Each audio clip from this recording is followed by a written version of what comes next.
In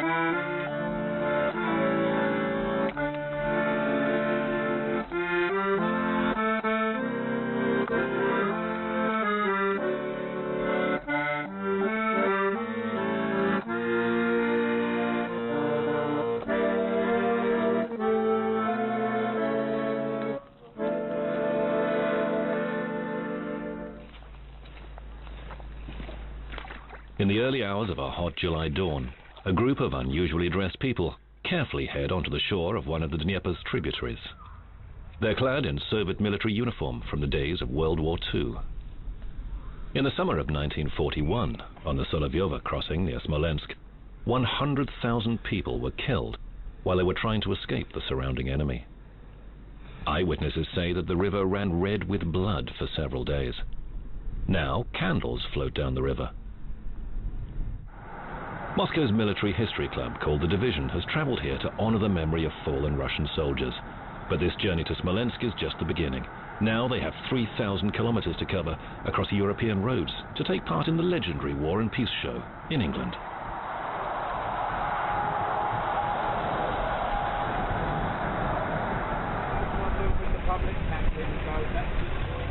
In the village of Beltring in Kent is the old hop farm, surrounded by a huge park. Today it attracts collectors of military vehicles and others with an interest in reenacting great battles of the past century. The 30th War and Peace show is about to take place. Torrential rain since the beginning of summer has turned the festival venue into a swamp. Military enthusiasts began arriving long before the beginning of the show. For them, not even bad weather can overshadow the event they've been waiting a whole year for. One after another, fair stalls open up, offering everything from uniform buttons to tanks. Number two, do you read me? Number 2, over. There's a gas station 100 kilometers from here. There's a third of a tank left. Do you copy? I copy. There was an accident. I fell off a four-wheeler and broke my spine. Before that, I was a physician, a surgeon, and then suddenly I was bedridden. But after 6 months, I started walking and slowly recovering. I was thinking of what I was going to do when my friend from Rostov told me that he'd restored an old Soviet Pobeda car.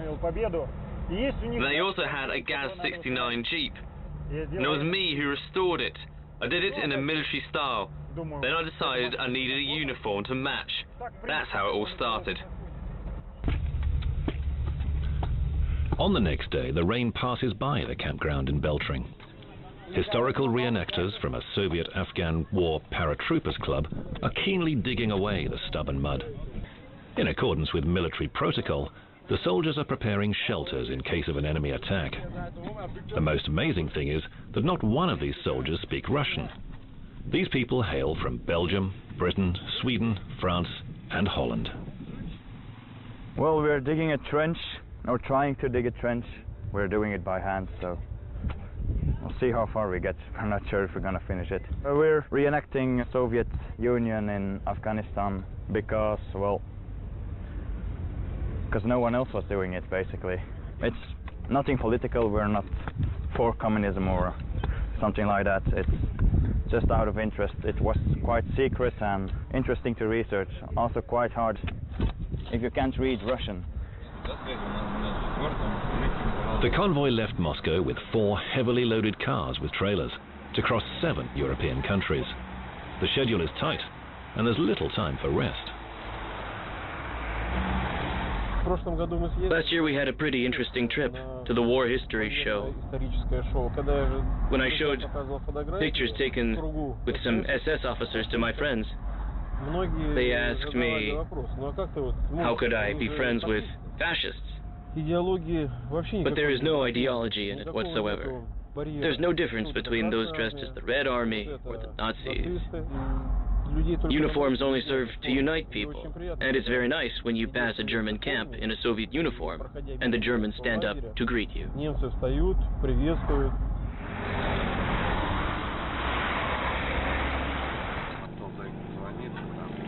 At the camp, the festival goers are doing their chores and preparing equipment. Despite grim conditions, many have come here together with their families, trying to involve both relatives and friends in their hobby. Many years ago, British police officer Neil Cullum bought himself an old Soviet T-34 tank. He restored it and then became its driver. We formed the 2nd Guards Tank Army Living History Group here in England, and we reenact around my 1945 T-34-85 tank. My wife joins me, helps command the tank, and is part of my crew, and her parents also join us. Hopefully my children will carry on when they're big enough. I think my colleagues that do know think I'm a little bit strange and mad for wanting to come away and play in the mud for a week and drive tanks. Neil's T-34 tank has spent several months in a hangar. To test its performance and refresh his own driving skills, he goes for a test drive. The commander leaves his family at the camp and goes for a practice run in the main arena, together with one of his crew members. This place will be center stage as both a theater and a tank range to demonstrate equipment and weapons.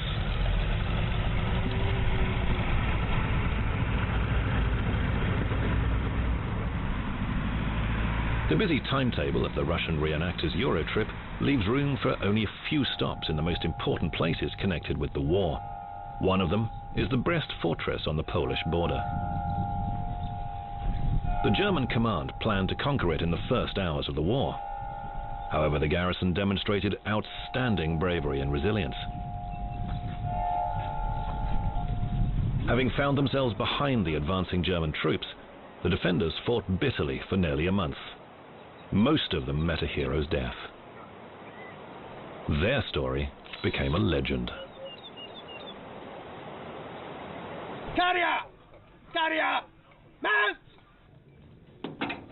Beltring has seen the start of a training program for newcomers to the Desert Platoon Living History Group. They are now meticulously reenacting Scottish infantry units who fought in North Africa in 1939 to 43, using the renowned Bren gun carrier armoured vehicles.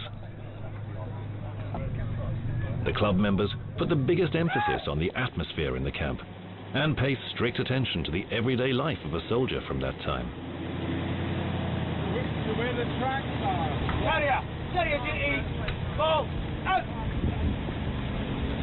Do want to be accurate, and we do want to be serious but not over serious, because we are paying respect to the people who were in the Desert War. We actually are a living history group rather than a reenactment group. What we do is we try and show the public how crews tried to live a normal life in an abnormal situation during the war. So I think the Nazi uniforms, I think the Japanese uniforms, I don't think the time is now. I think when all our veterans are away, then I think, yeah, I don't believe that we should be doing or showing uniforms that make them suffer. Germany greets the Russian convoy with gloomy weather and cold rain. The drivers swap over every few hours to meet the schedule and arrive in time for the meeting in the old Saxon town of Torgau. Here, on April the 25th, 1945, Soviet and American troops met and embraced each other as brothers. This event later became known as Elbe Day. History is full of curious paradoxes, and today the descendants of Russian soldiers are once again reunited with their friends at the River Elbe. But this time, the ones in Allied uniforms are Germans from a military reenactment society. It's possible their own grandfathers fought on the Eastern Front. These men, who proudly wear the uniform of the Allies, do not only reenact the history, but also keep the soul of a common World War II soldier alive.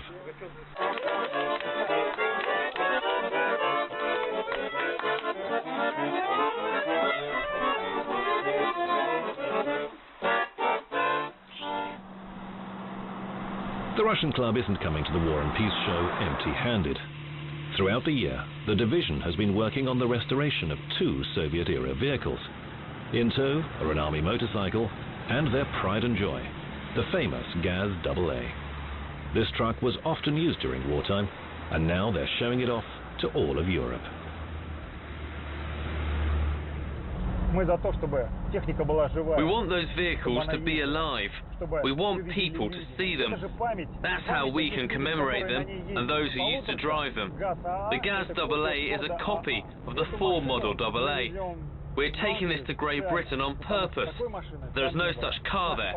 This truck is a symbol of our victory in the Second World War. Continental Europe is now behind them. People standing in the queue for the ferry across the English Channel can hardly believe that a bunch of mad Russians has managed to make it all the way here from Moscow. With every minute, new military vehicles arrive. It's beginning to seem as though everyone in Europe has put on a uniform and is heading for England. Across the water is the port of Dover, and from there, the festival site is close at hand. Life in a military camp doesn't just revolve around hardship. Having left behind the battlefield, many manage to find the strength to change into dress uniform. Wearing glamorous period clothing, the ladies are also invited out to a night of swing and jive music. This marquee with a dance floor is packed as people party the same way their grandparents did. The British band The Jive Aces kicks off the evening.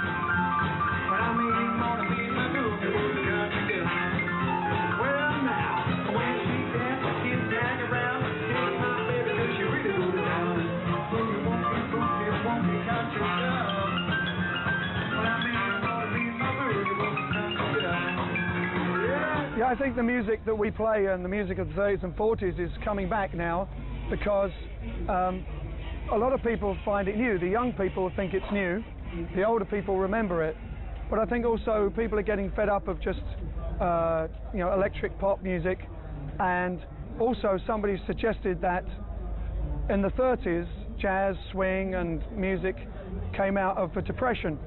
And in the world now there's a lot of economical problems, so maybe people are looking for the same sort of entertainment to cheer them up, and that's what we do, try and bring some sunshine.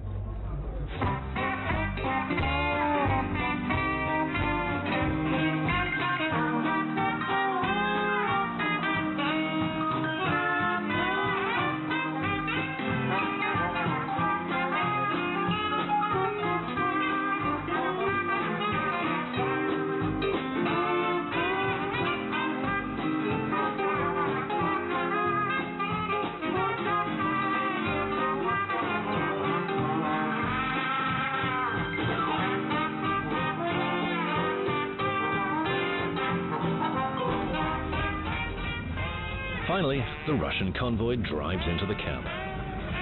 The heavily laden vehicles desperately skid through mud churned up by tanks.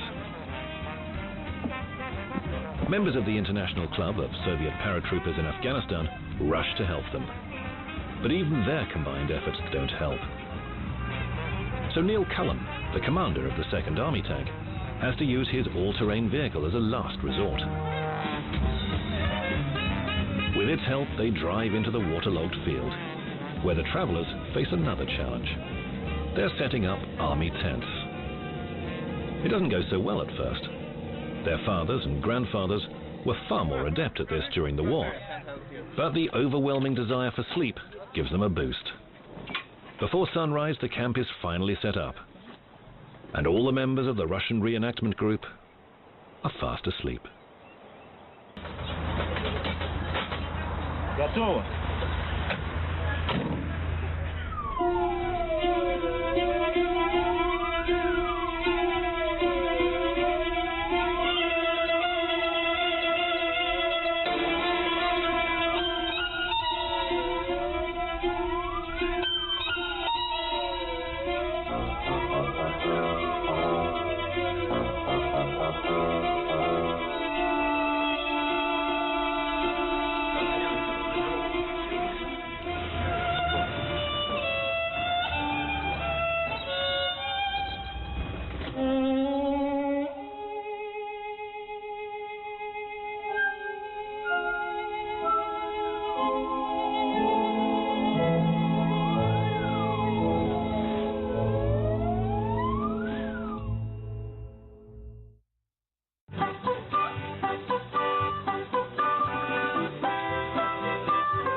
and Peace show in Kent, England, is in full swing.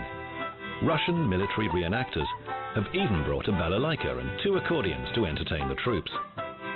With the first chords of the famous Beatles song, people begin to gather around a T-34 tank. A rumor that the Russians had brought a ballet company has spread around the camp. At the War and Peace show, there's always somebody taking pictures or video of what's going on. They may use modern cell phones or even an original hand-cranked camera. This camp is a rare place where the combination of eccentric people and historic military hardware can be found. Many of those in attendance lead normal lives, but once a year, after thorough preparations, they come here to fulfill their childhood dreams and take on the role of a proud tank driver or a brave paratrooper for a week. Whatever their age, big boys will always want to play with their toys.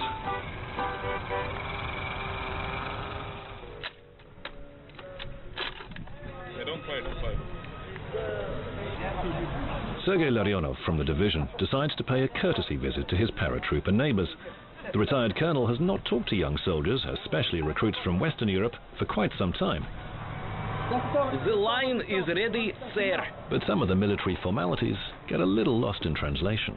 Good day, comrades! Hi. Yeah, this army's invincible.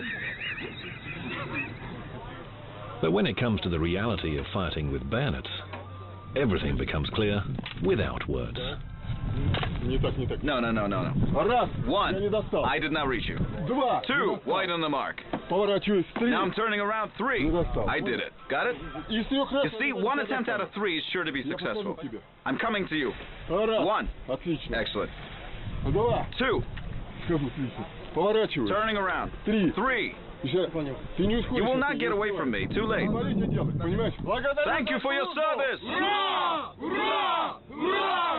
There are different attitudes towards the events in Afghanistan, but one thing is certain. It's a bright page in the history of our army. It's associated with heroism and courage of our soldiers and officers, and it is worthy of reenactment. So when the guys reconstruct the events of that time, it's both fascinating and very worthwhile. Living conditions at the main camp are somewhat Spartan. But reenactors from the group, Just Ordinary Men, have totally embraced the mood. They've set up their camp in the dark and damp woods to try to recreate the wartime conditions as closely as possible. Here they reenact the history of the 1st Airborne Reconnaissance Squadron of the British Army.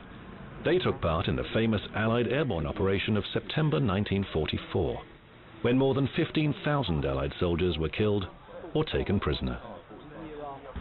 Hello, Sergeant. Is Arnhem and Operation Market Garden. So in the woods here is just perfect for us because in Holland it's very wooded surroundings, and it's perfect for us to dig the trenches and to actually reenact the actual operation itself.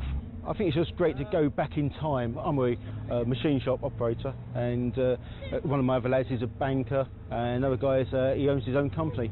And I think it's nice to come away weekends and have a bit of a break and actually portray and live like a soldier in World War II. British paratroopers are at full combat readiness.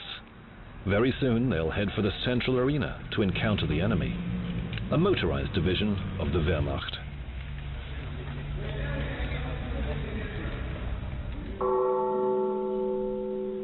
Military reenactment is not just about wearing a uniform properly, or handling weapons correctly, or even adopting the spirit of a soldier.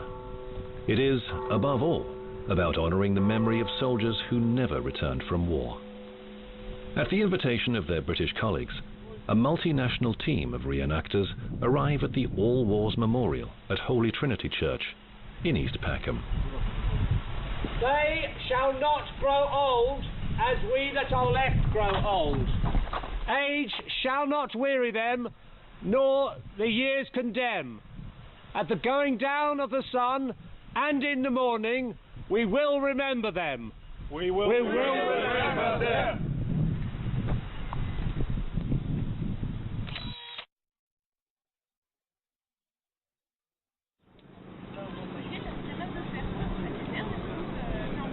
Each day at the War and Peace show begins according to the national preferences of each participant. The French leisurely sip wine and hang out with women. The British make tea, while Americans drink Coca-Cola. While the German camp holds a morning combat training session.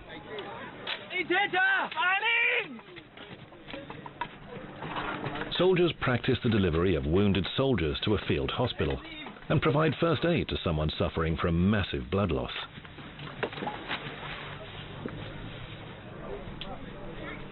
All the infantrymen of this unit are British. Being a member of the club requires not only the ability to wear a uniform properly and reenact German life at the front line, but also to have a knowledge of how to handle the equipment. This is why Commander Neil Robertson is especially hard on recruits who are at the show for the first time. Neil himself is an enthusiastic reenactor. His father fought against the Germans in the Navy, but never met them face to face. After the war, his father began collecting German army memorabilia to get to know his former enemy better. His son now continues the hobby. It's quite often that people attempt to politicize us. People attempt to think that the reason why we do this is because somehow we are neo-Nazis or somehow we have right-wing, far-right or far-left-wing leanings. These things are not true. War is a terrible thing. This is why it's called war and not happy, snoozy, fun time. Terrible things happen in war. Terrible things. War in itself is a crime against humanity. And it is man's sin always to forget the sacrifices that were made by people in all uniforms in war. Just looks at the movies. The movies portray the Americans won the war. The Russian people did 75% almost of all German casualties were in the Eastern Front.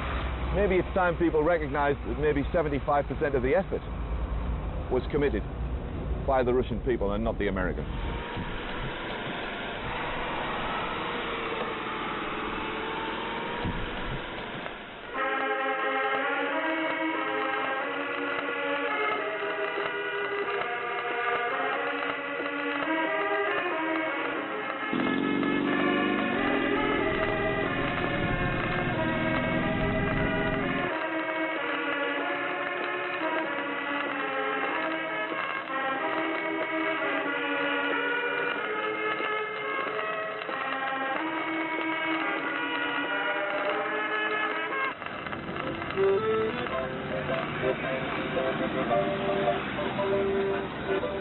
For the contemporary historical reenactor, the hobby has nothing to do with ideology.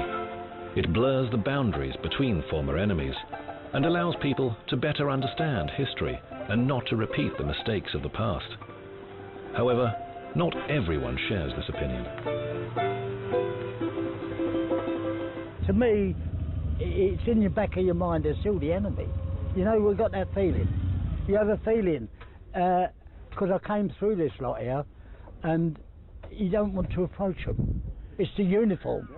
That's what they said with us in the army. When you salute, you do not salute the person, you salute the Queen or King's uniform. And that's right with them, they've still got the same uniform that I know. So they're the enemy, aren't they, really? But the person themselves are all right, because they're English. Finally, the day of the great battle comes. British paratroopers will face off against Wehrmacht units. This battle arouses huge interest. Even Comrade Stalin joins Neil Cullum's crew to watch the encounter from his all-terrain vehicle. At last, the first shots ring out. According to the battle scenario, British paratroopers kicked the Germans out of a small Dutch town and quickly took up defensive positions. British intelligence then revealed that the enemy was sending large numbers of infantry troops and tanks to take back the town. To avoid unnecessary bloodshed, the German command sent negotiators to the town to invite a British surrender. The proposal was rejected by British paratroopers. Fierce fighting erupted again. The best German troops launched an attack of their own. Despite superior German firepower, the British inflicted heavy casualties. As the battle dragged on, the strength of British troops began to fade, as more and more German units flooded in. Then, all of a sudden, the sound of bagpipes rang out over the exploding shells. Paying no attention to the bullets whistling overhead, a piper calmly walked across the battlefield, boosting the exhausted soldiers' morale. It's possible the organizers of this show wanted to pay tribute to the legendary piper Bill Millin. On June 6, 1944, he received an order from his commander to land on the beaches of Normandy to embolden the soldiers fighting on the battlefield. Millin pointed out that this was against English regulations. The commander said that he and Millin were both Scottish, and so the rules didn't apply. And so, the brave piper stood tall as he played throughout the whole battle. The Germans later said they didn't bother shooting at him because they thought he was mad.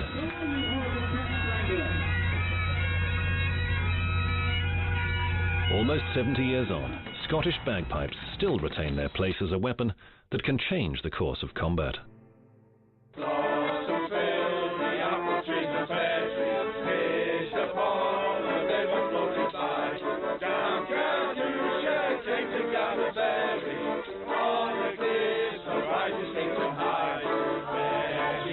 On the last night before the War and Peace show comes to a close, members of the British team, reenacting the 2nd Guards Tank Army, decide to give their Russian friends a real surprise. They've translated the famous wartime song Katyusha into English and are singing it for the first time. For many years a symbol of Soviet victory, the song might just become an anthem for those reenacting the history of the Second World War. Hey,